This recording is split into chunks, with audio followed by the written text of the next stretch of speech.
Welcome everyone. Welcome to another episode of wealth talk by వివేకం.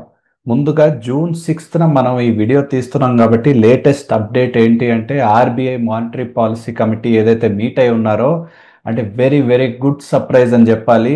Rates అనేది మనం అనుకుంటా ఉన్నాము ఇంట్రెస్ట్ రేట్స్ తగ్గిస్తారని, కానీ 25 బేసిస్ పాయింట్స్ అనుకుంటున్న మార్కెట్ లేకపోతే అనలిస్టులు అందరూ అనుకున్న నెంబర్ని మించి 50 బేసిస్ పాయింట్గా బేస్ రేట్ని తగ్గించి అరౌండ్ 5.5% వరకు ఫిక్స్ చేశారు. So first of all that is a very big announcement. ఎందుకంటే ఆ గ్రోత్ని ఫోర్కాస్ట్ చేసి గ్రోత్ని కొంచెం పుష్ చేయాలి, డొమెస్టిక్ యొక్క కన్జంప్షన్ పెంచాలంటే చాలా పెద్ద పుష్ ఇది డివైడ్ బై ఆర్బీఐ. అదే కాకుండా అంటే క్యాష్ రిజర్వ్ రేషియో ఏదైతే ఉంటుందో బ్యాంకులు ఎంత డబ్బు వారు ఆర్బీఐలో డిపాజిట్ చేయాలో దాన్ని అయితే అమాంతంగా 100 బేసిస్ పాయింట్స్ అంటే 1%కి తగ్గించి అది టోటల్గా ఇప్పుడు 3%కి తెచ్చారు. సో అలా బ్యాంక్స్ కనుక డబ్బులు ఉంటే ఎక్కువ కూడా వాళ్ళు కూడా లెండింగ్ ఆపర్చునిటీస్ వైపు చూస్తూ ఉంటారు.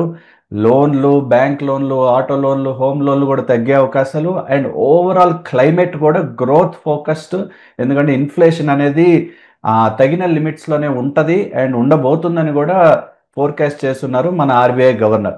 సో ఫస్ట్ మేబీ మనం దీని గురించి డిస్కస్ చేద్దాం. So Prasad garu, is it overall a very positive సైనా లేకపోతే లాస్ట్లో కొంచెం అప్డేట్లు అనున్నారు అంటే మేబీ వచ్చే రోజుల్లో ఇంకా మనం ఎక్కువ తగ్గించే అవకాశాలు అంత ఉండకపోవచ్చు అని కూడా చెప్పున్నారు. సో కొంచెం గ్రెయిన్ ఆఫ్ సాల్ట్తో తీసుకోవాలా లేకపోతే more or less a big positive డైరెక్షనా? It's a big positive, not just like small positive కూడా కాదు. ఎందుకంటే ఆయన చెప్పిందంటే నుంచి రాబోయే స్టాండ్ న్యూట్రల్గా ఉంటుందంటే పెద్దగా తగ్గకపోవచ్చు అన్నారు. అది మనం చూడవలసిన కోణం ఏంటంటే ఇండియాలో కనుక ఇంట్రెస్ట్ రేట్ లేదు, అమెరికాలోనూ జపాన్లోనూ చేశారని 0% తీసుకెళ్ళిపోవడం అనేది సాధ్యం కాదు.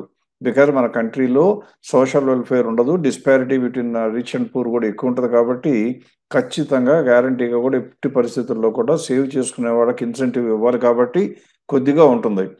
మరీ తగ్గించి వీళ్ళు కూడా జీరోకి చేస్తే ఇంటర్నేషనల్గా వచ్చే డబ్బులు మొత్తం ఇండియాలోంచి బయటకు వెళ్ళిపోతాయి. అంటే వడ్డీ రాకపోతే ఎవరో ఇండియాలో డిపాజిట్ పెట్టరు. అంటే లాంగ్ టర్మ్ లోన్ మనీ లేదా క్రెడిట్లో వచ్చేటువంటి డబ్బులు ఎప్పుడు కూడా ఇండియాకి రాకపోతే గ్రోత్ ఇంజిన్ ఆగిపోతుంది. అందుకని దాని గురించి కంగారు పడక్కర్లేదు. కానీ 0.25% బదులు 0.5% ఇవ్వటం అనేది టోటలీ అన్ఎక్స్పెక్టెడ్. ఎక్కడన్నా ఒకటి ఆరా వైల్డ్ గెస్ట్ చేశారేమో కానీ ఎవ్వరూ ఎక్స్పెక్ట్ చేయండి. At the same time CRR తగ్గించడం మూలంగా దాదాపుగా 2.5 lakh crores సిస్టంలోకి వస్తాయి. అంటే బ్యాంకులకి లేదా ఫైనాన్స్ కంపెనీలకు లాభం రావాలంటే ఎన్ని మార్గాలు ఉంటాయని ఆలోచిస్తే ఒకటి వాళ్ళకి వచ్చే ఇంట్రెస్ట్ ఇన్కమ్ పెరగాలి. అంటే ఇంట్రెస్ట్ రేట్లు పెరుగుతుంటే వస్తుంది. ఇక్కడ తగ్గినాయి కాబట్టి అది లేదు కదా అనుకుంటారు. అది ఒక ఫ్యాక్టర్. మనం మాట్లాడదాం దాని గురించి కూడా. రెండో ఫ్యాక్టరు, డబ్బులు అప్పిద్దామంటే డబ్బులు ఎవరి దగ్గర ఉండాలి కదా అంటారు. ఇప్పుడు రిజర్వ్ బ్యాంక్ దగ్గర ఉన్న 1,00,000 కోట్లు కూడా సిస్టంలోకి వచ్చి 2,50,000 కోట్లు వచ్చినాయి అంటే 1% మూలంగా అదంతా కూడా మళ్ళీ లోన్లు ఇవ్వడానికి వీలవుతుంది. అంటే రిజర్వ్ బ్యాంక్ దగ్గర నేను ఉంచినప్పుడేమో 4% 5% ఇంట్రెస్ట్ ఇస్తూ ఇప్పుడు ఆ 2,50,000 కోట్లు కనుక బయట వాళ్ళకి అప్పు ఇస్తే 9 10 12% కనుక ఇచ్చినట్లయితే బ్యాంకులకి బోలెడంత ఆదాయం వస్తుంది. అంటే కొద్దిగా తగ్గినట్టు అనిపించినా ఈ ఎక్స్ట్రా వచ్చే మనీ మూలంగా ఇన్కమ్ పెరుగుతుంది, బ్యాంకులకి రెండవ ఆదాయం. మూడవది, ఎప్పుడైనా కూడా రేషనలైజేషన్ చేసి బ్యాంకులన్నీ కలిపి కొద్దిగా గొప్ప బ్యాంకుల సంఖ్య తగ్గించారు కాబట్టి ఎక్స్పెండిచర్ తగ్గించుకోవడం మూలంగా ఆల్రెడీ లాభాలు వచ్చాయి. ఇవన్నీ చాలదు అన్నట్లుగా ఇంకా లాభం వచ్చేట్లుగా ఎన్పిఏలు మొత్తాన్ని క్లీన్ చేశారు. కాబట్టి ఏ బ్యాంకులో కూడా ఎన్పిఏలు ఉండవలసిన స్థాయి కన్నా మరీ ఎక్కువగా ఉన్న దాఖలా లేవు. ఎక్సెప్ట్ ఇండస్ఇండ్ బ్యాంక్ లాంటి దానిలో అవకతవకలు ఉంటే తప్పితే ఏ రకంగానూ ఇబ్బంది లేదు. దీని అన్నిటికీ తోడు యశ్వంత్ ఒకటి గుర్తుంచుకోవాల్సింది ఏంటంటే ఇంట్రెస్ట్ రేట్ తగ్గితే మనం ఎప్పుడు ఎన్నోసార్లుగా చెప్తూ వస్తుంటాం, ఇంట్రెస్ట్ రేట్ తగ్గితే బ్యాంకులు రిజర్వ్ బ్యాంక్ దగ్గర దాచుకున్న మొత్తాలన్నీ కూడా విపరీతంగా లాభాలు పెరుగుతాయి. ఎందుకు అంటే ఇంట్రెస్ట్ రేట్ తగ్గితే పాత రోజుల్లో హై ఇంట్రెస్ట్ రేట్లో వీళ్ళు చేసే investment in assets, government securities, డిఫాల్ట్కి అవకాశమే లేనివి, వాటికి ఆటోమేటిక్గా రేటు పెరిగిపోతుంది. ఏ రేటు పెరుగుతుంది? దాని యొక్క ఆస్తి విలువ పెరుగుతుంది. అది ఒక ఫార్ములా ప్రకారం చెప్పాలి అంటే ఇప్పుడు కూడా మోడిఫైడ్ డ్యూరేషన్ అంటాం. అంటే ఒకవేళ కనుక వీళ్ళు 10 సంవత్సరాలు 20 సంవత్సరాలు 30 సంవత్సరాలు సెక్యూరిటీస్లో కూడా పెడుతూ ఉంటారు. అది యావరేజ్ డ్యూరేషన్ 7.5% ఉందని అనుకుంటే కూడా ఈ 0.5% తగ్గటం మూలంగా వాళ్ళ ఆస్తుల విలువ ఎంత పెరుగుతుందో అని చూస్తే 7.5%, 7.5 years ఇంటూ 0.5% ఇస్తే 3.75 ఆర్ అప్రాక్సిమేట్లీ 4% వరకు ఆస్తుల విలువ పెరుగుతుంది వాళ్ళకు ఉన్నటువంటి ఇన్వెస్ట్మెంట్స్. అంటే వీళ్ళకి ఎంత డిపాజిట్లు ఉన్నాయి, బ్యాంకులు ఎంత ఆస్తులు ఉన్నాయి బ్యాంకుల దగ్గర అని చూస్తే ఎవరైనా సరే ఆర్బీఐ స్టాటిస్టిక్స్ తీసుకుంటే పబ్లిక్ డాక్యుమెంట్ అది 82 లక్షల కోట్లు. ఎంత? 82 లక్షల కోట్లు బ్యాంకులన్నీ కలిపి సెంట్రల్ బ్యాంక్కి సెక్యూరిటీస్లో ఇన్వెస్ట్ చేశాయి. అంటే వాటి మీద ఎంత ఇంట్రెస్ట్ పెరుగుతుంది, ఎంత ఇన్కమ్ పెరుగుతుంది? 4% పెరుగుతుంది. దాని యొక్క సిగ్నిఫికెన్స్ చూపించడానికి వీలుగా నేను ఒకసారి నా స్క్రీన్ షేర్ చేసి ఒక్క విషయం చెప్తాను. ఇప్పుడు నా స్క్రీన్ మీద ఉన్నటువంటి గ్రాఫే కనుక చూస్తే నేను ఏం చేశానంటే 2024 బిగినింగ్ నుంచి ఇవాళ వరకు అంటే జూన్ 6 వరకు ఉన్నటువంటి డేటా తీసుకుంటే ఆ సమయంలో బ్యాంకుల యొక్క ప్రాఫిటబిలిటీ ఎంత పెరిగింది, బ్యాంకుల ఇండస్ట్రీ మొత్తం కలిపి ప్రైస్ ఎంత పెరిగిందో చూపించే ప్రయత్నం చేస్తున్నాను. ఇక్కడ పైన మీకు కనపడినట్టుగా చూస్తే బ్యాంకుల లాభాలు ఈ సెక్యూరిటీలు పెరిగితే వచ్చే లాభం కూడా ఇంకా లెక్కేలా, ఎందుకంటే ఇవాళే వచ్చింది కాబట్టి జూన్ బ్యాలెన్స్ షీట్ జూన్ రిజల్ట్స్లో వస్తుంది. కాకుండా 32% లాభాలు పెరిగితే బ్యాంక్ స్టాక్లు మొత్తం మార్కెట్ క్యాపిటలైజేషన్ 17% పెరిగింది. అంటే ఇంకా గ్యాప్ ఉన్నది. అంటే మన ఆర్గ్యుమెంట్ ఇక్కడ వరకు ఇంకా మంచిగానే తోస్తుంది. దీనికి అడిషనల్గా మీరు ఇక్కడ హైలైట్ చేసిన పోర్షన్ చూస్తే అందులో బ్యాంకింగ్లో ఉన్నటువంటి కంపెనీలన్నీ మనం కన్సిడర్ చేసి అన్ని చూస్తే ఎంత ప్రాఫిట్ వచ్చిందని చూస్తే 4 లక్షల కోట్లు వచ్చింది. ఇప్పుడే ఒక్క నిమిషం ముందు మనం ఏమనుకున్నాం, మొత్తం 82 లక్షలు ఇన్వెస్ట్ చేస్తే దాదాపుగా 4% పెరుగుతుంది అనుకున్నాం. ఒకవేళ కాదు 3% పెరిగింది అనుకున్నా కూడా ఎంత పెరుగుతుంది 82 లక్షల మీద 3% అంటే 2,40,000 కోట్ల నుంచి 4% అంటే 3,20,000 కోట్లు. అన్ని బ్యాంకులు కలిపి వచ్చిన ఆదాయమే 4 లక్షల కోట్లు ఉంది మొత్తం ప్రాఫిట్ చూస్తే. ఈ ఒక్క చర్య మూలంగా బ్యాంకుల ఆస్తుల విలువ ఎంత పెరగబోతుంది? 2,40,000 నుంచి 3,60,000 కోట్ల వరకు పెరగబోతుంది. అంటే మనకి ఏం కావాలి? ఈ బ్యాంకుల యొక్క వాల్యుయేషను ఇప్పుడు మనకి 32% కాదు 64% పెరిగినా ఆశ్చర్యపోవక్కర్లా. అందువల్ల బ్యాంకింగ్ స్టాక్స్లో ఇంకా స్టీమ్ ఉండి తీరుతుంది. అది ఖచ్చితంగా అందరూ గమనించాలి. అంటే మన కన్విక్షన్ లెవెల్ కరెక్ట్ అవటం, దాని ద్వారా ఇన్వెస్టర్లు బాగుపడటం మనకు ఎంతకన్నా శుభప్రదమైన న్యూస్ ఇంకోటి ఉండదు. అందువల్ల ఇన్వెస్టర్లు ఎవరైనా సరే ఎక్స్పోజరు ఇలా చెప్పాను కదా అని ఊరికి విపరీతంగా కొనుక్కోకుండా 20% కన్నా ఎక్స్పోజర్ దాటకపోతే మాత్రం బ్యాంకు స్టాకులు కొనుక్కుని ఉండాలి. కొనుక్కుంటే ఉంచుకోవాలి, కొనకపోతే ఇప్పుడైనా కొనుక్కోవాలి. ఏ బ్యాంక్ స్టాక్స్ అనేది మనం లాస్ట్ వీక్ కవర్ చేశాం కాబట్టి ఆ స్టాక్సే ఇప్పటికి కూడా మంచిగా ఉంటాయి. కానీ ఒక్క రోజులో పెరిగి తగ్గి ట్రేడర్స్ మెంటాలిటీ లాగా మనం ఆలోచించడం అవసరం లేదు. So banking stocks are going to fuel the country. Number 1 ఇన్వెస్టర్స్కి. ఇకపోతే ఎకానమీకి యశ్వంత్ నువ్వు చెప్పిన దాని ప్రకారం చూస్తే కూడా గమనించాల్సింది ఏంటంటే కొత్త క్యాపిటల్ ఎక్స్పెండిచర్ రావడానికి అన్ని ప్రైవేట్ ఎంటర్ప్రైజెస్ కూడా లోన్ల కోసం చూస్తూ ఉంటాయి. ఎప్పుడైతే ఇంట్రెస్ట్ రేట్ తగ్గిందో లోన్లు వెంటనే తీసుకోవడానికి ముందుకు వస్తారు. అలాగే ఇల్లు కొనుక్కుందాం అనుకున్న వాళ్ళు కూడా ఇంట్రెస్ట్ రేట్ తగ్గితే ఈఎంఐ తగ్గుతుంది కాబట్టి వాళ్ళు ముందుకు వస్తారు. ఆల్రెడీ లోన్ తీసుకున్న వాళ్ళు కనుక ఫ్లోటింగ్ రేట్లో తీసుకుని ఉన్నట్లయితే వాళ్ళకి కట్టవలసిన ఈఎంఐ తగ్గించడం కానీ లేదా ఈఎంఐ డ్యూరేషన్ తగ్గడం కానీ జరగడంతో డిస్పోజబుల్ అమౌంట్ కూడా సేవింగ్స్ ఎక్కువ పెరుగుతాయి. దాని మూలంగా కన్సంప్షన్ పెరుగుతుంది. సో ఇన్ని రకాల లాభాలు అంటే కంపెనీలకేమో తక్కువ రేట్ల వడ్డీ వస్తుంది కాబట్టి వాళ్ళకి లాభం, బ్యాంకులకేమో తక్కువ రేటుకి వడ్డీ ఇచ్చినా వాళ్ళు చెల్లించవలసిన వడ్డీ డిపాజిట్ల మీద కూడా తగ్గుతుంది కాబట్టి పెద్దగా నష్టం ఉండదు. కానీ అట్ ద సేమ్ టైం వాళ్ళ ఆస్తుల విలువలు పెరిగాయి కాబట్టి బోలెడంత లాభం వచ్చింది, బ్యాంకులకు లాభం. సిటిజన్స్ మీరు నేను ఉన్న ఇండివిజువల్స్ అందరం మనకు లాభం ఏంటి? మనకి బ్యాంకు లోన్ల మీద కట్టవలసిన వడ్డీలు తగ్గుతాయి. ఎవరికయ్యా నష్టం అంటే డిపాజిట్లు చేసిన వాళ్ళకి మాత్రం కొద్దిగా ఆశ నిపాతం అవుతుంది. ఎందువల్ల ఇప్పటి వరకు వాళ్ళు వేసిన డిపాజిట్ 1 year 6 months 2 years వేస్తే అప్పటి వరకు ఆ వడ్డీ ఇస్తుంది. కానీ బ్యాంకు ఆ తర్వాత రెన్యూ చేసేటప్పుడు మాత్రం తగ్గిన రేటే ఇస్తానంటుంది. అంటే ఎవరికి నష్టం అంటే సేవర్స్కి, బ్యాంకుల్ని ఆధారపడి జీవనం సాగించే వాళ్ళకి కొద్దిగా సెట్ బ్యాక్ వస్తుంది. ఆ సెట్ బ్యాక్ ఎంత అంటే మరీ ఎక్కువ కాదు. ఎందువలన ఇన్ఫ్లేషన్ కంట్రోల్లోకి వచ్చిందంటే వాళ్ళ ఖర్చులు పెద్దగా పెరగవు. ఆ ఇన్ఫ్లేషన్ సరిపడా ఇంట్రెస్ట్ వస్తే దేర్ లైఫ్ స్టైల్ బాగానే ఉంటుంది అనుకోవాలి. అంత మాత్రాన వాళ్ళని భరించమని చెప్పడం నా ఉద్దేశం కాదు. కానీ కొద్దో గొప్ప సెట్ బ్యాక్ ఉంటే those who want to save ఏమీ చెయ్యను, 100% గ్యారంటీ ఉండేవాటిని నమ్ముకుంటాను, అందులో కూడా బ్యాంకులనే నమ్ముకుంటాను అని పెట్టుకునే వాళ్ళకి మాత్రం కొద్దిగా దెబ్బ తగలచ్చు. దెబ్బనే కన్నా కొద్దిగా లాభం తగ్గచ్చు. Otherwise it is good for the country, good for the government. గవర్నమెంట్కి ఎందుకు మంచిది? ఇలా ఎకనామిక్ యాక్టివిటీ పెరిగితే బోలెడంత జీడిపి కూడా రికార్డ్ అవుతుంది. సో ఇన్ని రకాల లాభాలు వచ్చినప్పుడు ఈ చర్యకి నా లెక్క ప్రకారం 100కి 110 మార్క్స్ వేయాలని అడిగితే, ఎందుకంటే ఇన్ని రకాల ఎంతమంది సొసైటీలో ఉన్న అందరికీ కూడా హెల్ప్ చేసేది చాలా రేర్గా జరుగుతుంది ఎక్స్పెక్ట్ చేయని సమయంలో. So I'm 100% in support of this move. Right అండి, అఫ్ కోర్స్ అంటే very positive. And equity investors, mutual fund investors, మార్కెట్లో ఉన్న వాళ్ళకైతే డెఫినెట్లీ ఇంకా మన దగ్గర వాల్యూమ్ పెరిగే అవకాశం ఉంటుంది. ఫిక్స్డ్ రేట్లో ఉండే రిటర్న్స్ని కాస్త కాంప్రమైజ్ అవుతుంటే it is time to look at other opportunities. కాబట్టి ఎప్పుడైనా సాధారణంగా ఈక్విటీస్ వైపు ఇన్ఫ్లోస్ కూడా వచ్చే అవకాశాలు పెరుగుతాయి whenever there is a interest rate cut. First and foremost ఒక చిన్న అప్డేట్ అగైన్ విజయవాడ గురించి లాస్ట్ టైం డిస్కస్ చేసాం అండ్ రెస్పాన్స్ కూడా చాలా బాగుంది. Very very big thank you to everyone. So team అందరూ రెడీగా ఉన్నారు. June 22 తప్పకుండా వస్తారు. ఇంకొన్ని స్లాట్స్ మాత్రమే అవైలబుల్గా ఉన్నాయి. తప్పకుండా రిజిస్టర్ చేసుకోండి, ఆ స్లాట్ని బుక్ చేయండి. మీరు 1-on-1 మన టీంని కలవచ్చు. టీంలో ఒక్కొక్కళ్ళతో పాటు అట్లీస్ట్ ఒక అరగంట పాటు కూర్చుని మీ యొక్క పోర్ట్ఫోలియో లేకపోతే మీ యొక్క గోల్స్ గురించి డిస్కస్ చేసి ఎలా మ్యాచ్ చేయొచ్చు, ఉన్న ఇన్స్ట్రుమెంట్స్ ఏంటి, అంటే మన ప్రోడక్ట్ల గురించి తక్కువ and in general financial planning గురించి ఎక్కువ ఉంటుంది ఫోకస్ ఇటువంటి సెషన్స్. సో తప్పకుండా ఉపయోగించుకోండి. I hope that you will register for Vijayawada on June 22. And another update ఏంటంటే మన వాట్సాప్ ఛానల్లో మనం ఏదైతే క్వశ్చన్స్ అడుగుతా ఉన్నామో మన వ్యూవర్స్, మన kind of channel subscribers and మనం అప్డేట్స్ ఇస్తూ ఉంటామో దానిలో మనం ఈసారి క్వశ్చన్ అందరూ ఫైనాన్స్ కంపెనీస్ అని చెప్పున్నారు. అండ్ సో లక్కీ దట్ ఆ ఇంట్రెస్ట్ రేట్ న్యూస్ అనే సైకిల్ కూడా ఇప్పుడు రావటం, అది కూడా ఎంతో ఫేవరబుల్గా రావటం. అండ్ మనం వీడియోలో చివరికి 100% we will cover finance companies. And ఎన్నో రోజులుగా రైల్వేస్ గురించి ఆల్మోస్ట్ ప్రతిసారి సెకండ్ ప్లేస్ వస్తున్న రైల్వేస్ యొక్క చాయిస్ కూడా ఈసారి కవర్ చేస్తే బాగుంటుందని నా ఉద్దేశం. సో టైం ఉంటే 100% will try to cover both finance and railways. So మీరు కూడా తప్పకుండా ఈ ఛానల్ని జాయిన్ చేసినట్లయితే మీ ఒపీనియన్ ఇస్తూ ఉండొచ్చు పోల్ రూపంలో. అండ్ మనకు కూడా ఫీడ్బ్యాక్ తెలుసుకునే అవకాశం ఉంటుంది. అదే కాకుండా న్యూస్ ఇస్తున్నాం, అప్డేట్స్ ఇస్తున్నాం, ఇన్ఫర్మేషన్ ఇస్తున్నాం.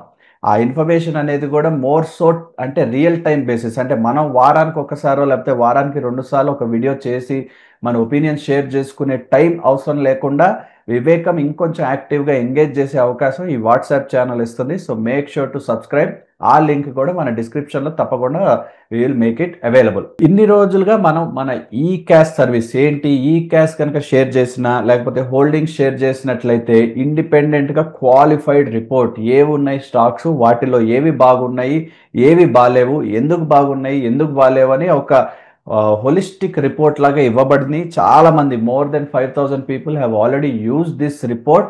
ఆ రిపోర్ట్ చాలామంది వచ్చారు, వ్యూవర్స్ వస్తారు, ఎక్స్పోజర్ తీసుకుంటారు. ఆ రిపోర్ట్ తీసుకున్నప్పుడు కొంచెం ఇన్యాక్షన్ అనేది ఉంటుంది. అంటే అందరూ దాన్ని ఎక్కువగా దానికి ఇవ్వాల్సిన అటెన్షన్ ఇవ్వకుండా జస్ట్ ఒక ఇన్ఫర్మేషన్ లాగా చూసి పక్కన పడేసి ఉన్నారు. సో దాని మీద కొంచెం స్టడీ చేసి ఇప్పటివరకు మాకు వచ్చిన రిపోర్ట్స్ ఏవైతే ఉన్నాయో వాటిని మేము ఎన్హాన్స్డ్ వర్జన్ లాగా ఒకటి చేసి ఆ రోజు మీరు వచ్చున్నారు, మీరు వచ్చిన రోజు ఎలా ఉండింది సిచ్యువేషన్, ఏం చెప్పాము హోల్డ్ చేయమని, ఏం చెప్పాము స్విచ్ చేయమని, అదే రోజు కనుక మీరు స్విచ్ చేస్తుంటే ఇవాళ సిచ్యువేషన్లో ఎలా ఉండేది జర్నీ అని కూడా మనం ఒక మాడిఫైడ్ లెవెల్ ఆఫ్ ఈ క్యాష్ గురించి అఫ్కోర్స్ ప్రసాద్ గారు వర్క్ చేశారు, మన టీం అంతా వర్క్ చేశారు కాబట్టి మేబీ దాని గురించి ఒక చిన్న అప్డేట్ ఇవ్వమని నేను అడుగుతున్నాను. తప్పకుండా యశ్వంత్, ఎప్పుడు కూడా ఇన్ఫర్మేషన్ తెలుసుకోవాలనే కోరిక ఆచరించాలనే కనుక లేకనట్లయితే ఏమొస్తుందంటే ఊరికే న్యూస్ అడిగినట్లుగా ఉంటుంది. న్యూస్ మనకి సంబంధం లేని న్యూస్ చెప్తే విని ఎలా మర్చిపోతామో అలాగే ఎక్కువ మంది ఇన్వెస్టర్లు ఏమనుకున్నారంటే ఎవ్వరూ ఆఫర్ చేయని సర్వీస్ ఇస్తున్నారు కాబట్టి ఊరికి అడిగి చూస్తే పోలా అని పోర్ట్ఫోలియోలు పంపడం, మన రిపోర్ట్ ఇచ్చినప్పుడు అందులో కొన్ని హోల్డ్ అని మిగతావన్నీ కూడా సెల్ అని కానీ స్విచ్ అని కానీ చెప్పడం జరిగింది. నిజానికి నా అంచనా ప్రకారం హోల్డ్ అని చెప్పినవి తప్ప మిగిలిన 2 అమ్ముకోవాలి. కాకపోతే ఒకేసారి చెప్తే నొచ్చుకుంటారని మనం మర్యాదపూర్వకంగా స్విచ్ అని చెప్పినా అవి 2 అమ్మేసుకోవాలి. ఇప్పుడు మనం ఏం చేసామంటే అందరి పోర్ట్ఫోలియోలు చూస్తే కొన్ని వేల కోట్ల వర్తున్న పోర్ట్ఫోలియోస్ మన దగ్గరికి వచ్చి రివ్యూ తీసుకోవడం జరిగింది. అందులో కొన్ని 100 కోట్లు మన దగ్గరికి వచ్చి మన అడ్వైజరీ తీసుకున్నారు, మనతో పాటు జర్నీ చేస్తున్నారు, బాగున్నారు. కానీ కొంతమంది మాత్రం అలా చేయకపోవటం మూలంగా మిస్ అయిపోయారో లేదో కూడా తెలుసుకోలేని పరిస్థితిలో ఉంటారు. కాబట్టి వాళ్ళకి ఇంకొకసారి కొద్దిగా నిద్రపోయే వాళ్ళని తట్టి లేపి ఇప్పటికన్నా మేల్కొనని చెప్దాని ఉద్దేశంతో ఇప్పుడు నేను స్క్రీన్ మీద చూపిస్తున్నటువంటి ఒక చిన్న రిపోర్ట్ తయారు చేసి అటువంటి వారందరికీ పంపిద్దామనే ప్రయత్నం చేస్తున్నాం. అందులో ఎలా ఉంటుందంటే మొట్టమొదటి మనం చెప్పింది స్టిచ్ ఇన్ టైం సేవ్స్ 9, అంటే చిరగగానే ఫస్ట్ కుట్టేస్తే పెద్దగా చిరిగిపోవు బట్టలు అని చెప్పినట్టుగా ఎప్పుడు జాగ్రత్త పడాలి. పోర్ట్ఫోలియోలో తప్పులు ఉన్నాయి, మన హోల్డింగ్స్లో తప్పులు ఉన్నాయంటే వెంటనే సరిదిద్దుకోండి అని చెప్పడం. ఇక్కడ ఒక క్లయింట్ లిస్ట్ కావాలని బ్లాక్అవుట్ చేశాం కాబట్టి ఆయన పోర్ట్ఫోలియో ఎప్పుడు రివ్యూ చేయబడింది, 28 December 2022లో రివ్యూ చేయబడితే ఆయనకు ఉన్నటువంటి టోటల్ 13 లక్షల చిల్లర షేర్లు ఉంటే అందులో 6,20,000 రూపాయల షేర్స్ హోల్డ్ అనే చెప్పడం జరిగింది. కాబట్టి దానిని అంటుకోవాల్సిన పని లేదు. దాదాపుగా 7 లక్షల రూపాయల వర్త్ ఆఫ్ షేర్స్ని సెల్ అని కానీ స్విచ్ అని కానీ చెప్పడం జరిగింది. అంటే ఈయన ఏం చేసి ఉండవచ్చును, ఒకవేళ కనుక నమ్మి ఉంటే ప్రాసెస్ ఫాలో అయిపోయి మొత్తం అలాగే చేంజెస్ చేసుకుని మాతో పాటు జర్నీ చేస్తూ ఉండవచ్చు. అలా కాకుండా ఈయన ఏమీ చేయకుండా సైలెంట్గా ఉన్నారు కాబట్టి ఆ రోజున ఇంకొక మార్గం ఏంటి? ఆయన నమ్మిన సిద్ధాంతం ప్రకారం ఎక్కువ మంది ఇన్వెస్టర్లని మోసం చేస్తూ అనేక మంది మేనేజర్లు చెప్పేటువంటి సలహాల ప్రకారం బై అండ్ ఫర్గెట్ అంటారే, అలాగన్నా చేసుంటే గనక ఎలా ఉండేదో చూడటానికి వీలుగా మేము ఏం చేసామంటే, ఆ 6,00,000 ఉంచమని చెప్పటం మూలంగా అది ఈ కాలంలో అంటే 22 నుంచి ఇప్పుడు 25కి వచ్చాం కాబట్టి ఎంత పెరిగిందో చూస్తే, మనం ఉంచుకోమని చెప్పిన షేర్లు అలాగే ఉంచుకునుంటే దాదాపుగా 10,00,000 అయ్యుండేది. అలాగే అమ్మమని చెప్పిన షేర్లు గనక ప్రాసెస్ కనీసం అంతవరకు మొత్తం కాకపోయినా అమ్మవలసిన షేర్స్‌ని అమ్మేసి ప్రాసెస్‌లో పెట్టుంటే ఆ రూ. 7,00,000 దాదాపుగా 12,88,000 అయ్యేది. అంటే ఈయన 13,00,000 పోర్ట్‌ఫోలియో ఎంతగా మారి ఉండేది? 22,94,000గా మారుండేది. ఇది ఒక్కసారి తెలుసుకుంటే మీకు ఇప్పటికన్నా సరే కొద్దిగా కనువిప్పు రావాలి. అంటే అన్నీ తెలుసుకుని కూడా ఆచరించకపోతే తెలుసుకోవటమే అనవసరం. అడగనే అవసరం లేదు. కాబట్టి నా ఉద్దేశ్యం బిజినెస్ కోసం కాకుండా పోతున్న నష్టాలు, కోల్పోతున్నటువంటి అవకాశాలేంటో తెలుసుకుంటారని మాత్రమే ఇది చేయడానికి ప్రయత్నిస్తున్నాం. ఆఖరిగా ఏం చెప్పామంటే స్టాప్ బీయింగ్ పాసివ్. ఇహ నుంచన్నా నిర్లిప్తంగా ఉండకండి. దయచేసి యాక్షన్ తీసుకోండి అని చెప్పడానికి వీలుగా. మీరు కనుక రివైవ్ అని వస్తే ఈ మెసేజ్ మీకొచ్చి మీకు నచ్చినట్లయితే రివైవ్ అని కొడితే మా టీం మిమ్మల్ని సంప్రదించి ఎలా చేస్తే మీకు కనీసం ఇప్పటి నుంచన్నా ఫ్యూచర్ బాగుండే అవకాశాలు పెరుగుతాయో చెప్పే ప్రయత్నం చేస్తారు. ఇది కేవలం అందరికీ సహాయం చేయాలనే ఉద్దేశంతో చేస్తున్న exercise. Otherwise nobody in this country can do this kind of exercise because మీకు సంబంధించి మీకు మాత్రమే సంబంధించినటువంటి సలహాగానే పరిగణించాలి కానీ, అందరికీ చెప్పే రకంగా ఊకదంపుడు ఉపన్యాసాలు కాదు. అది కొనుక్కోండి, ఇది కొనుక్కోండి, అది కొనుక్కోమంటే పెరిగిందని కాకుండా మీకోసమే చేయబడినటువంటి ఎక్సర్సైజ్‌గా గమనిస్తారని ఆశిస్తున్నాను. రైట్ అండి. సో నెక్స్ట్ మనం ఇండస్ట్రీస్ వైపు వెళ్ళిపోదాం. పోల్‌లో అడిగినట్టుగా మన వాట్సాప్ ఛానల్‌లో అందరూ ఫైనాన్స్ కంపెనీస్‌కే భారీ మెజారిటీని ఎంచుకున్నారు. So 100% let us cover finance companies. పోయిన వారం బ్యాంకింగ్ చేస్తున్నాం గానీ, ఫైనాన్స్ రిలేటెడ్ ఏదైతే ఇండస్ట్రీలో ఉన్న కంపెనీస్ ఏవైతే ఉన్నాయో వాటి గురించి డిస్కస్ చేసే ప్రయత్నం చేద్దాం. మొట్టమొదటిగా అండ్ కోర్స్ ఈ కన్జంప్షన్ బూస్ట్ ఏదైతే రానున్నదో, ఈ కైండ్ ఆఫ్ ఏదైతే అప్డేట్ వల్ల ఇంకా ఏవేవి ఇండస్ట్రీస్ బాగుపడొచ్చో దాని గురించి వచ్చే వారం డిస్కస్ చేద్దాం. This week at least we limit to financing companies. So Prasad garu, ఈ ఇండస్ట్రీలో బ్యాంకింగ్ కాకుండా ఇటువంటి సెక్టర్లో ఉండే కంపెనీస్, చిన్న చిన్న కంపెనీస్ ఏవైతే ఉంటాయో, చిన్నది కాదు పెద్దవి కూడా 100% ఉంటాయి, వాటిల్లో ఏమైనా మంచి ప్రాస్పెక్ట్స్ ఉన్నాయంటారా? మొట్టమొదట ఏం చేద్దామంటే యశ్వంత్ దీన్ని ఒక 2, 3 పార్ట్‌ల కింద డివైడ్ చేయాలని నా ఆలోచన. ఎందుకంటే ఎప్పుడూ కూడా రికమెండేషన్స్ చెప్తూ ఉంటే ట్రాక్ చేస్తూ మనకు అంతకుముందు వారాల్లో మనం చెప్పినట్టుగా ఏదో ఒక స్టాక్ కొనుక్కుని తగ్గిపోయింది అంటూ ఉంటారు. అది ధోరణి ఎందుకు ప్రమాదకరమో మనం ఆల్రెడీ చెప్పడం జరిగింది. ఇప్పుడు నేనేం చేద్దాం అనుకుంటున్నానంటే మొట్టమొదట ఫైనాన్స్ కంపెనీ గురించి, ఫైనాన్స్ గ్రూప్ ఆఫ్ స్టాక్స్ గురించి మనం గతంలో ఒకసారి చర్చించడం జరిగింది. అది ఎప్పుడు చర్చించామా అని చూస్తే మార్చ్ 2024లో మనం దీని గురించి ఒకసారి చర్చించాం. అది నేనేం చేస్తానంటే ఒక్కసారి మన ఇన్వెస్టర్లందరికీ లేదా మన యొక్క వ్యూవర్స్ అందరికీ కూడా కనువిప్పు కలగాలని నేను ఇవాళ చెప్పే మాట మీరు వింటున్నారు. కానీ గతంలో చెప్పిన మాట మళ్ళీ తరచి మీరు చూసుకునే అవకాశం ఎక్కువ సార్లు ఉండదు కాబట్టి ఆ వీడియోలో ఆ పార్ట్‌ని మాత్రమే ప్రెజెంట్ చేయమని మా యొక్క టీమ్‌ని అడుగుతున్నాను. ముందు ఆ టీము ప్రెజెంట్ చేస్తారు. అది చేసిన తర్వాత మనం ఇప్పుడు చర్చను కూడా చేపడదాం. ఇప్పుడు మీరు స్క్రీన్ మీద ఉన్నదే గనక చూస్తున్నట్లయితే మధ్యలో ఎక్కడో ఫైనాన్స్ అనే కంపెనీలో 5,000,00,00,000 కన్నా మార్కెట్ క్యాప్ ఎక్కువ కంపెనీలు 54 ఉన్నాయని, అందులో అన్నీ కలిపి సంయుక్తంగా టోటల్ కమ్యులేట్ చేసి చూస్తే 5% వాళ్ళ టాప్ లైన్ పెరిగితే వాళ్ళ ప్రాఫిట్ ఏమో 5.53% పెరిగిందని కనపడుతుంది. పైగా రైట్ సైడ్ చివరికి వెళ్ళినట్లయితే మీకు కనపడిన దాని ప్రకారం వాళ్ళ యొక్క స్కోప్ అంటే ఫైనాన్స్ కంపెనీలకి ఇవాల్టి రోజున చూసుకుంటే 32% వరకు మార్కెట్ వాల్యూ పెరగడానికి అవకాశం ఉంది ఇండస్ట్రీ మొత్తానికి. అందువలన ఈ industry is very vital for the health of the economy. ఖచ్చితంగా మనకు ఉపయోగపడాలి. ఇప్పుడు నేనేం చేస్తానంటే 54 కంపెనీలు ఉన్న ఒక మార్కెట్‌ని ఎందుకు నేను కవర్ చేయలేదు ఇంతకుముందు, మిగిలిన ఇండస్ట్రీస్ ఎందుకు తీసుకున్నాను అంటే దానికి 2 కారణాలు. ఒకటి ప్రాఫిట్ గ్రోత్ ఉన్న ఇండస్ట్రీలు తీసుకోవడం ఒక వారం చేశాం. ఒక వారం ఏమో ఇండస్ట్రీ వైస్‌గా స్కోప్ గ్యాప్ ఎక్కువ ఉన్నదో చూసుకోవడం చేశాం. ఈ టైంలో మనకి స్పెషల్ ఫోకస్ దీని మీద పెట్టాల్సి వచ్చింది కాబట్టి ఈ వారం ఫైనాన్స్ కంపెనీ మీద ఫోకస్ చేసి ఫైనాన్స్ కంపెనీల్లో ఎంత స్కోప్ ఉన్నదో, ఏమేం కంపెనీలు బాగున్నాయో చూసే ప్రయత్నం చేద్దాం. ఇప్పుడు మీకు స్క్రీన్ మీద కనపడుతున్న కంపెనీలు చూస్తే ఇవన్నీ కూడా 5,000,00,00,000 కన్నా మార్కెట్ క్యాప్ ఎక్కువ ఉన్న కంపెనీలు. అన్నీ కూడా కొద్దో గొప్పో ప్రాఫిట్ పెంచుకున్నాయి. అలాగే కొద్దో గొప్పో టాప్ లైన్ కూడా పెంచుకున్నాయి. కొద్దిగా చిన్న చిన్న ఎక్సెప్షన్స్ ఉండొచ్చు. కానీ ఓవరాల్‌గా గ్రోత్ అలా ఉన్న కంపెనీలు. ఇందులో చూస్తే పిఎన్బి హౌసింగ్ ఫైనాన్స్ మొట్టమొదట వచ్చింది మనకి. అంటే అర్థం ఏంటి? ఫైనాన్స్ కంపెనీల్లో అంతకుముందు పబ్లిక్ సెక్టర్ బ్యాంక్ అంటే భయపడేవాళ్ళు. అన్నీ తప్పుడు పనులే చేస్తారు, ఇవ్వకూడని వాళ్ళకి లోన్‌లు ఇస్తారని. ఇప్పుడు అవన్నీ కూడా మరుగున పడిపోయాయి కాబట్టి పిఎన్బి వాళ్ళు పెట్టిన పిఎన్బి హౌసింగ్ ఫైనాన్స్ కూడా ఇస్ డూయింగ్ వెరీ వెల్. అందులో 66% స్కోప్ ఉంది. ప్రస్తుతం ఉన్న మార్కెట్ రేట్ 700 అయితే మన లెక్క ప్రకారం 1170కి వెళ్ళాలి. నెక్స్ట్ క్రెడిట్ యాక్సిస్ గ్రామీణ బ్యాంక్. ఇది మనకి చాలా బ్రహ్మాండంగా ఎప్పుడో కొన్నాము. చాలా ఇన్వెస్టర్స్ అందరికీ రికమెండ్ చేయడం జరిగింది. తక్కువ రేట్లో కొనుక్కున్నారు, పెరిగొచ్చింది. ఈ వారం రోజుల్లో ఈ గొడవలు మొదలైన తర్వాత మిగతా వాళ్ళకి సంఘీభావం అన్నట్టుగా ఇవి పడిపోతుంది, కానీ ఈ కంపెనీలో వచ్చిన నెగటివ్ ఏదీ లేదు. అంటే ఇలా బాగా తగ్గొస్తున్నప్పుడు లాభాలు బాగుండి, ఫర్ ఎగ్జాంపుల్ 8.75% టాప్ లైన్ పెరిగితే 11.3% ఇన్కమ్ ప్రాఫిట్ పెంచుకున్న ఈ కంపెనీని ఎవరూ కూడా వదలకూడదు. 1600, 1700 వరకు వెళ్ళిన కంపెనీ ఇప్పుడు 1396, 1350కి వచ్చిందంటే అది విపరీతంగా మీకు అంది వచ్చిన అవకాశం కింద భావించి కొనుక్కోవడానికి ఏమాత్రం వెనకాడకూడదు. ఇందులో 60% పెరగడానికి ఉంది. అలాగే తరువాత పవర్ ఫైనాన్స్ కార్పొరేషన్ ఏకంగా 1,26,000 కోట్ల మార్కెట్ క్యాప్ ఉన్న కంపెనీ. దానిలో కూడా ఎప్పుడు మనం జనరల్గా ఊహించలేనట్లుగా 60% స్కోప్ ఉంది. ఇప్పుడు 430 మార్కెట్ ప్రైస్ ఉంటే 693 ఫెయిర్ ప్రైస్ ఉంది. అలాగే ఏయూ స్మాల్ ఫైనాన్స్ బ్యాంక్, ఇది మైక్రో ఫైనాన్స్ కంపెనీలో ఉన్నటువంటి బ్యాంక్ ఇది.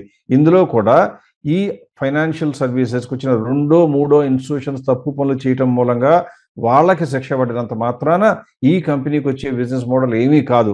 పైగా ఎప్పుడూ గుర్తుంచుకోవాలి, బ్యాంకులు ఫైనాన్స్ కంపెనీలో లోన్లు ఇచ్చిన వాళ్ళకి మనకి పబ్లిక్ హాలిడేస్ ఉండొచ్చేమో, మన స్కూళ్ళకి సెలవులు ఉండొచ్చేమో, హోటల్స్ కూడా సెలవు ఉండొచ్చేమో, హర్తాలు జరిగి మొత్తం సిటీ మొత్తం బంద్ అవ్వచ్చేమో, కానీ మనం తీసుకున్న లోన్ మీద వడ్డీ మాత్రం మీటర్ తిరుగుతూనే ఉంటుంది. అంటే అర్థం ఏంటి? ఏమి జరిగినా ప్రపంచంలో ఫైనాన్స్ కంపెనీ వాళ్ళకి సెక్యూరిటీ లోటు లేకుండా లోన్ ఇస్తే వాళ్ళ ఇన్కమ్ ఖచ్చితంగా ప్రతిరోజు కాస్త చేరుకుంటూనే ఉంటుంది. అందువల్ల ఎప్పుడు కూడా గుర్తుంచుకోవాల్సింది ఏంటంటే, ఇలాంటి ఏదన్నా వాలటైలిటీ వస్తే మంచి ఫైనాన్స్ కంపెనీలో అంది వచ్చిన అవకాశం కింద ఎగిరి దోకి పట్టుకోవాలి, కానీ భయపడి దూరంగా జరగడం మంచిది కాదు. అందువల్ల ఏయూ స్మాల్ ఫైనాన్స్ బ్యాంక్. ఆ తర్వాత హడ్కో, మనం అంతకుముందు కూడా చెప్పడం జరిగింది. హడ్కో is also looking very good. అది 202 మార్కెట్ ఉంటే 320 వరకు పెరగడానికి ఛాన్స్ ఉంటే 58. అలా క్రిందకి వెళ్తూ వచ్చినట్లయితే బోర్డ్ అనే కంపెనీలు ఉన్నాయి. అన్ని లిస్ట్ చదవటం నా ఉద్దేశం కాదు. నేను చెప్పవలసిన పాయింట్ అల్లా ఫైనాన్షియల్ సర్వీసెస్లో, బ్యాంకింగ్ అండ్ ఫైనాన్స్లో ఎన్బిఎఫ్సి ఉన్న కంపెనీలు, చాలా కంపెనీలు బ్రహ్మాండంగా ఉన్నాయి. ఆ రోజున ఉన్నటువంటి అవకాశాల ప్రకారం 6 కంపెనీలు బాగా కనపడుతున్నాయి. ఎందుకంటే లార్జ్ క్యాప్లోకి వెళితే కనుక పెరుగుదల అవకాశం ఎక్కువ ఉంటుంది. అందువల్ల మిడ్ క్యాప్, స్మాల్ క్యాప్ కన్నా కూడా లార్జ్ క్యాప్ ఎక్కువ ఉంటుందనే ఉద్దేశంతో మనం కొన్ని కంపెనీలు సజెస్ట్ చేయడం జరిగింది. అందులో ఉన్న కంపెనీలని అన్నీ కనుక ఈ రోజును కూడా కంపేర్ చేస్తే, అంటే మధ్యలో అనేక ఆటుపోట్లు, మార్కెట్ బాగా పీక్ వెళ్ళిపోయింది సెప్టెంబర్ 2024లో, ఆ తర్వాత డమామని పడిపోయింది. ఇవాళ కొద్దిగా గొప్ప పాకుతూ కుంటుతూ గుడుతూ కొద్దిగా గొప్ప ముందుకు వస్తుంది. వాటి వరకు అంటే జూన్ 6 వరకు చూస్తే అవే కంపెనీలు ఎంత ఉన్నాయో ఒకసారి చూపించే ప్రయత్నం చేస్తున్నాను. అవే 6 కంపెనీలు అదే రోజు నుంచి, అంటే దాదాపుగా మార్చి 7వ తారీఖు, ఎందుకంటే 8, 9 సెలవులు కాబట్టి మార్చి 7వ తారీఖున వచ్చినటువంటి వీడియోని చూసినట్లయితే అందులో చెప్పిన మోతీలాల్ ఓస్వాల్ ఫైనాన్స్ అప్పుడు 395 రూపాయలు ఉంటే ఇప్పుడు 861, అంటే ఎంత పెరిగింది? 118% పెరిగింది. అలాగే ఆఖరిలో ఉన్న క్రెడిట్ యాక్సిస్ గ్రామీణ మధ్యలో కొద్దిగా పెరిగింది, కానీ అది కూడా వదిలేద్దాం. ఇవాళ వరకు అలాగే ఉంచుకున్నా కూడా ఇన్వెస్టర్లు ఆ రోజు చెప్పినవి కొనుక్కుంటే 11% తగ్గింది. ఈ మొత్తం కలిపి చూస్తే 34.5% యావరేజ్గా పెరిగినాయి ఈ స్టాక్స్ అన్నీ కలిపి. అంటే అర్థం ఏంటి? ఎప్పుడైనా సరే ఒక పద్ధతి ప్రకారం ప్రణాళికాబద్ధంగా కనుక మీరు కంపెనీస్ని అనలైజ్ చేసి ఆ కంపెనీ మీద ప్రేమ దోమ పెంచుకోకుండా మంచి కంపెనీలను తెలిస్తే కనుక గ్రూప్గా కొనుక్కునే అలవాటు కనుక మీరు తెచ్చుకున్నట్లయితే మీకు నష్టాలు రావడానికి అవకాశాలు అమాంతం తగ్గిపోతాయి. దానికి ఉదాహరణే, సజీవ ఉదాహరణగా ఇది చెప్పొచ్చు. అంటే 34% దాదాపుగా 1.5 ఇయర్లో. ఈ సమయంలో ఎక్కువ మంది ఇన్వెస్టర్లు తమ పోర్ట్ఫోలియో నష్టాల్లో ఉన్నాయని చెప్తున్నారు. ఈ సమయంలో కూడా ఇంత రిటర్న్ వచ్చిందంటే the foundation has to be strong. అలా కనుక ఉంచుకున్నట్లయితే బాగుంటుంది. ఇలా చెప్పగానే మీరు అందరికీ వచ్చే ప్రశ్న ఏంటంటే, గతంలో చెప్పిన మాట ఇప్పటి వరకు బాగానే నడిచిందని చెప్పారు, బాగానే ఉంది, ఇవాళ ఏం చేయాలో చెప్పండి అంటారు. ఎప్పుడూ కూడా మనము గతానికి రిఫ్లెక్ట్ చేయడానికి కారణం ఫండమెంటల్ రీసెర్చ్ ఎంత ఉపయోగపడుతుందో చెప్పడానికి. ఇందులో నా ప్రమేయమో, నా యొక్క గొప్పతనమో, వేరొకళ్ళ గొప్పతనం ఉండదు. ఎవరైనా సరే నెంబర్స్ని సరిగ్గా రీడ్ చేయడం కనుక నేర్చుకుని ఇన్వెస్ట్మెంట్ చేసుకున్నట్లయితే రిటర్న్స్ ఎక్కువ ఉంటాయని చెప్పడం మాత్రమే మన ఉద్దేశం. ఇప్పుడు మనం ఏం చేద్దామంటే, అంటే ఇవాళ రోజున చూసినట్లయితే ఫైనాన్స్ కంపెనీలు ఇంతకుముందు నేను బ్యాంకింగ్ స్టాక్స్లో చూపించినట్లుగానే 24 నుంచి ఇవాటి వరకు చూస్తే లాభాలు బాగా పెరిగాయో లేదో చూద్దాం. ఎందుకు? బ్యాంక్స్లో చూస్తేనేమో 32% పెరిగినట్టు కనపడుతుంది, ఇంకా అపారంగా పెరగడానికి అవకాశాలు ఉన్నాయి. మరి ఫైనాన్స్ కంపెనీలు ఎలా ఉందో చూస్తే ఇక్కడ మీకు స్క్రీన్ మీద కనపడుతుంది చూడండి. ఇందులో ఆ రోజున 24 నుంచి ఇప్పటి వరకు చూస్తే కేవలం ఫైనాన్స్ కంపెనీలు అన్నీ కలిపి అంటే పెద్ద కంపెనీలు 7% మాత్రమే ప్రాఫిట్లు పెంచుకున్నాయి. కానీ వాటి యొక్క వాల్యూస్ చూస్తే మాత్రం 35% పెరిగాయి. అంటే అర్థం ఏంటి? బ్యాంకింగ్‌కి విరుద్ధంగా బ్యాంకుల్లో లాభాలు ఎక్కువ పెరిగితేనేమో రేట్లు పెరగలేదు. ఫైనాన్స్‌లో మాత్రం లాభాలు కొద్దిగా పెరిగితే ప్రైస్‌లు మాత్రం బాగా పెరిగాయి. అంటే కామన్ సెన్స్ ప్రకారం మనకేమనిపించాలి? ఇవాల్టి రోజున బ్యాంకింగు, ఫైనాన్సు 2 కలిపే ఒక గ్రూప్ లాగా లెక్కేస్తా ఉంటారు కదా! ఇందులో మనం దేని వైపు దృష్టి పెట్టాలి అంటే ఏమాత్రం అన్నా జ్ఞానం ఉంటే మనం ఏం చెప్పగలం? ఫైనాన్స్ కంపెనీల కన్నా బహుశా బ్యాంకుల్లో ఛాన్సులు ఎక్కువుంటాయంటారు. కానీ మీలో అత్యధిక శాతం ఫైనాన్స్ కంపెనీల గురించి కూడా కవర్ చేయమన్నారు కాబట్టి, ఈరోజు ఫైనాన్స్ కంపెనీల్లో కూడా లార్జ్ క్యాప్ కొద్దిగా పెద్ద క్యాప్‌లో మార్కెట్ క్యాపిటలైజేషన్ ఉన్నాయి. ఒక్కసారి చూసే ప్రయత్నం చేద్దాం. ఫైనాన్స్ కంపెనీలు చూడబోయే ముందు కూడా ప్రస్తుతం నెక్స్ట్ 1 ఇయర్ వరకు మాత్రం దాదాపుగా లార్జ్ క్యాప్ స్టాక్స్‌కి ఉండే అవకాశాలు ఎక్కువ. మిడ్ క్యాప్‌కి అయితేనేమో 3 ఇయర్స్ వెయిట్ చేయగలిగితే ఛాన్స్ ఎక్కువ అని చెప్తూ ఉన్నాం కాబట్టి మిడ్ క్యాప్‌ని ఒక్కసారి పక్కన పెట్టి 25,000 క్రోర్స్ కన్నా ఎక్కువ ఉన్న ఫైనాన్స్ కంపెనీల్లో ఎన్ని అవకాశాలు ఉన్నాయో చూసే ప్రయత్నం ఇప్పుడు చేయబోతున్నాం. మొట్టమొదట చూస్తే 361 వెల్త్ మేనేజ్మెంట్ చూస్తే 2025 మార్చి రిజల్ట్స్ అన్నీ వచ్చేసినాయి దాదాపుగా. అది గ్రోత్‌లోనే ఉంది. కానీ దాని పెర్ఫార్మెన్స్ చూస్తే కూడా పెరిగింది. ఎంత పెరిగింది అని చూస్తే 3 మంత్స్‌లో 42% పెరిగింది. ఇంకా పెరగడానికి ఛాన్స్ ఉందా అని చూస్తే కేవలం 13% ఉంది. అంటే మీ దగ్గర పోర్ట్‌ఫోలియోలో ఉంటే ఇంకా ఉంచుకోవచ్చు కానీ లేకపోతే కొనటానికి పనికి రావటం లేదు. నెక్స్ట్ ఆదిత్య బిర్లా క్యాపిటల్ చూస్తే ఎంత పెరిగింది 3 మంత్స్‌లో చూస్తే 50% పెరిగింది. పెరగడానికి ఇంకా ఛాన్స్ ఉందా అంటే మన అంచనాల ప్రకారం కేవలం 14.5% ఆల్రెడీ ఓవర్ ప్రైస్. అంటే ఉన్నా కూడా ఉంచుకోకూడదు. కొనటం దాకా దేవుడెరుగు. Next AU small finance bank. ఈ స్మాల్ ఫైనాన్స్ బ్యాంకులన్నిటికీ కూడా బాగా దెబ్బ పడిపోయింది ఈ మధ్య కాలంలో బికాస్ ఆఫ్ ఆర్‌బీఐ రెస్ట్రిక్షన్స్. ఇందులో చూస్తే ఇది కూడా 54% పెరిగింది 3 నెలల్లో. ఇంకా పెరగడానికి ఛాన్స్ ఉందా అంటే లేదు. అంటే ఉంటే ఉంచుకోనక్కర్లేదు. కొనటం అంతట్లే అవసరం లేదు. నెక్స్ట్ ఆథమ్ ఫైనాన్షియల్ ఇన్వెస్ట్‌మెంట్ అని చూస్తే గనక ఇది గ్రోత్‌లోనే లేదు. కాబట్టి ఎంతున్నా మనం దాని ఇంకా చూడకూడదు.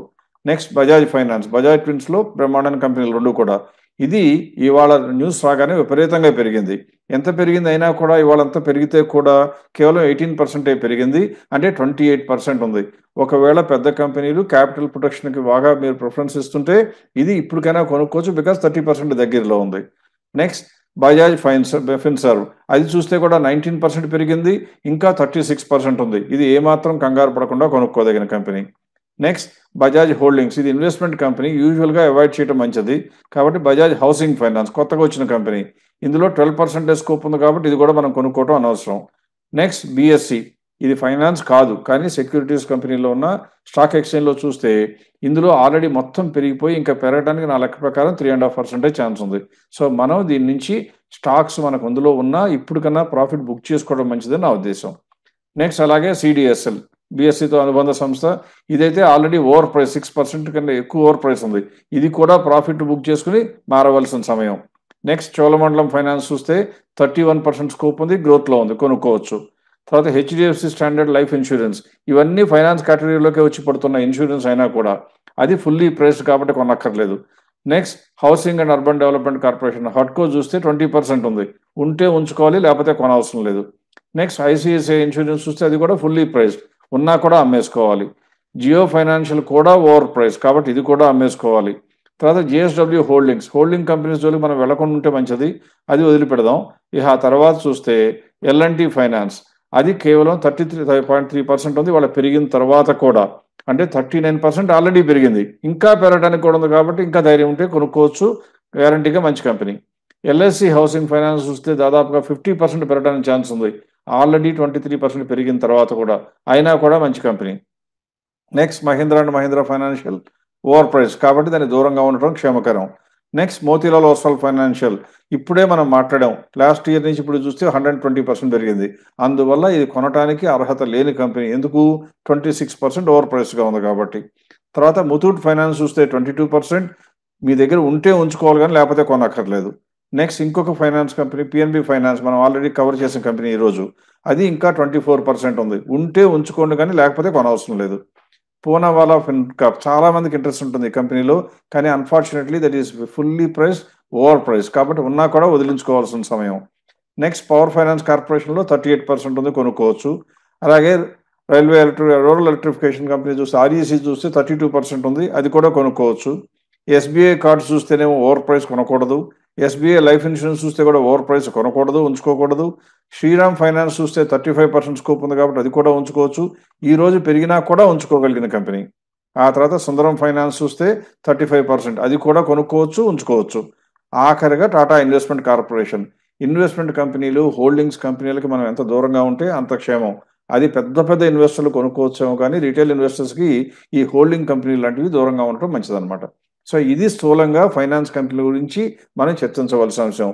హోప్ దీని మూలంగానైనా కనీసం అమ్మవలసిన కంపెనీలు ఇప్పటికన్నా ప్రాఫిట్ బుక్ చేసుకుంటారని, ఒకవేళ ఫైనాన్స్లోనే ఉండాలి అనుకుంటే దానికి అవకాశాలు బ్యాంకుతో పోలిస్తే తక్కువ అని కూడా తెలుసుకుని కూడా ఉండాలనుకుంటే ఈ రోజు మనం చర్చించిన అంశాల్లో స్టాక్స్లో కొన్నిటిని కొనుక్కోవడానికి అనువుగా ఉన్నాయి కాబట్టి వాటిల్లో కన్నా ఇన్వెస్ట్ చేస్తే ఫ్యూచర్ బాగుండే అవకాశాలు ఎక్కువ ఉంటాయని నేను చెప్పగలను. రైట్ అండి, విత్ దట్ ఈ వారం కంక్లూడ్ చేద్దాం. వచ్చే వారం తప్పకుండా మళ్ళీ వాట్సాప్లో మేము ఎంగేజ్ చేస్తాం. మీరు కూడా మీ కామెంట్స్ని వ్యక్తం చేయండి. Will try and కేటర్ to the requirements. And మళ్ళీ రిమైండర్, విజయవాడ తప్పకుండా రిజిస్టర్ చేసుకోండి. లిమిటెడ్ స్లాట్సే ఉన్నాయి కాబట్టి June 22న ఆ టీమ్ 1-on-1 సెషన్ కోసం తప్పకుండా రిజిస్టర్ అవ్వండి. With that will conclude this video and see you again next week.